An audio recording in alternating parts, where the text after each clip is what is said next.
નમસ્કાર, હું નિલેશ કુંભાણી મોવડી મંડળના કોન્ટેક્ટમાં જ હતો. બાબુભાઈ માંગુકિયા સાથે મારી વાત થઈ હતી. આવતીકાલે સવારે હું અમદાવાદ આવવા નીકળીશ. મારા પરિવાર, સગા સંબંધી, મિત્રોને મેં કીધું હતું કે કોંગ્રેસ પાર્ટી આપણી સાથે છે, આપણે કાંઈ ડરવાની જરૂર નથી. બધાનો સાથ સહકાર લઈ અને પિટિશન દાખલ કરવા માટે હું અમદાવાદ જવા રવાના થયો. ત્યારે કોના ઈશારે અહીં કોંગ્રેસના કાર્યકર્તાઓ ઘેરે આવી અને મારો વિરોધ પ્રદર્શન કરી મને પરત ફરવા મજબૂર કર્યો. જ્યારે રેલીમાં સ્વયંભૂ લોકો જોડાણા હતા, કોંગ્રેસના મેન આગેવાનો, અહીંના નેતાઓ પોતે મારા રથમાં પણ બેસવા માટે તૈયાર નહોતા, મારી સાથે જોડાતા નહોતા. અને જ્યારે કોંગ્રેસ પાર્ટીએ કીધું હોય કે 20 તારીખ પહેલાં તમે બૂથ ઉપર કોણ બેસવાના છે, એમના નામ, નંબર, વિગત મોકલો, ત્યારે અમે અહીંના જે ચૂંટણી લડેલા હતા, જે હોદ્દેદારો હતા, એમને અમે કહેતા હતા કે આપણા બૂથની વિગતો દેવાની છે. ત્યારે એક પણ આગેવાનોએ બૂથ આપ્યા નહોતા. કાર્યકર્તાઓ જે કામ કરતા હોય, કાર્યકર્તાઓ જે બૂથ આપતા હોય, એમને પણ ના પાડતા હતા કે આપણે બૂથ આપતા નહીં. અને પબ્લિક પણ જાણે છે કે આમાં જે અત્યારે વિરોધ કરે છે એ પહેલાં ભાજપ સાથે બેસી ગયા હતા અને એક પણ અમારી સભાઓમાં કે અમારી સાથે ડોર ટુ ડોર એમાં એક પણ અહીંના આગેવાનો આવ્યા નહોતા. અત્યારે ખાલી વિરોધ કરવા બેસી ગયા છે. અગાઉ પણ એ ફૂટી ગયા હતા અને મને એકલો મેકી દીધો હતો. પ્રસાર પણ હું એકલો કરતો હતો. 2017માં મારી ટિકિટ આવી, કપાઈ ગઈ. ત્યારે પણ ભારતીય જનતા પાર્ટીનો ઓફર હતી કે ભારતીય જનતા પાર્ટીમાં જોડાઈ જાઓ અથવા અપક્ષ લડો અથવા કોંગ્રેસ વિરુદ્ધ નિવેદન આપો. તોય પણ મેં કોંગ્રેસ પાર્ટીને કાંઈ નુકસાની જાય એવું એક પણ નિવેદન આપ્યું નહોતું. ગઈ વિધાનસભામાં ભારતીય જનતા પાર્ટી દ્વારા એવી ઓફરો આવતી હતી કે તમે પ્રસાર ધીમો કરો, કાર્યાલય બંધ કરી ગયો, ડોર ટુ ડોર જવાનું બંધ કરો, સભાઓ ઓછી લ્યો. ત્યારે અમારા સાથી ઉમેદવારોએ ઘણાએ એ ઓફર સ્વીકારી લીધી હતી અને 2700 મત મળતા હોય ત્યારે એણે ઓફિસો બંધ કરી દીધી હતી, પ્રસાર કરવાનો પણ ધીમો પાડી દીધો હતો. અને એમના કાર્યકર્તાઓ, સગા સંબંધી મિત્રોને કહેતા હતા ભારતીય જનતા પાર્ટીને મત દેજો.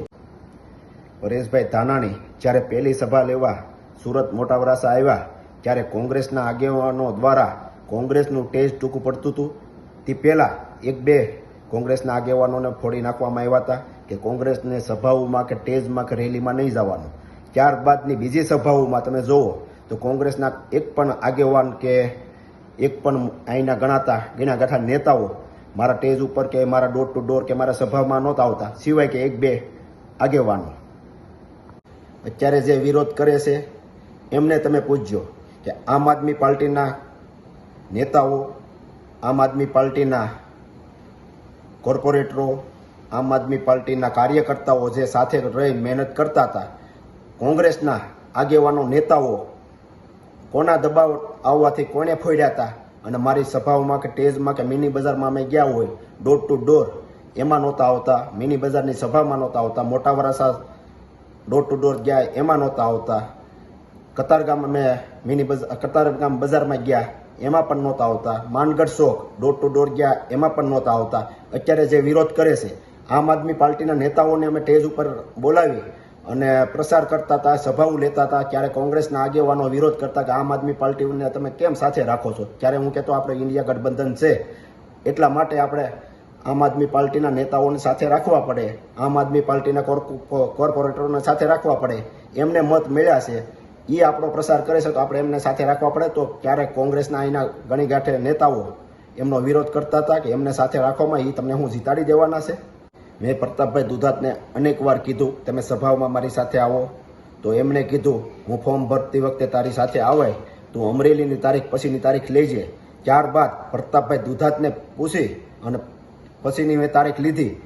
ત્યારે મારો ફોન નહોતા ઉસકાવતા. મેં મોવડી મંડળને જાણ કરી, પ્રતાપભાઈ દુધાતને કહ્યો કે મારો ફોર્મ ભરવા જાય એમાં હાજરી પુરાવે. ત્યારે પ્રતાપભાઈ દુધાત પણ આવ્યા નહોતા અને જે મારી નાખવાની ધમકી આપે છે એ જો હાજર હોત તો આ પરિસ્થિતિનું નિર્માણ ના બન્યું હોત.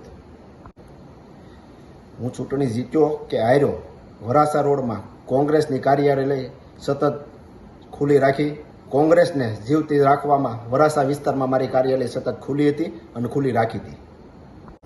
હું એક પણ નિવેદન એવું નહીં આપું જેથી કરી મારી કોંગ્રેસ પાર્ટીને કાંઈ નુકસાન થાય.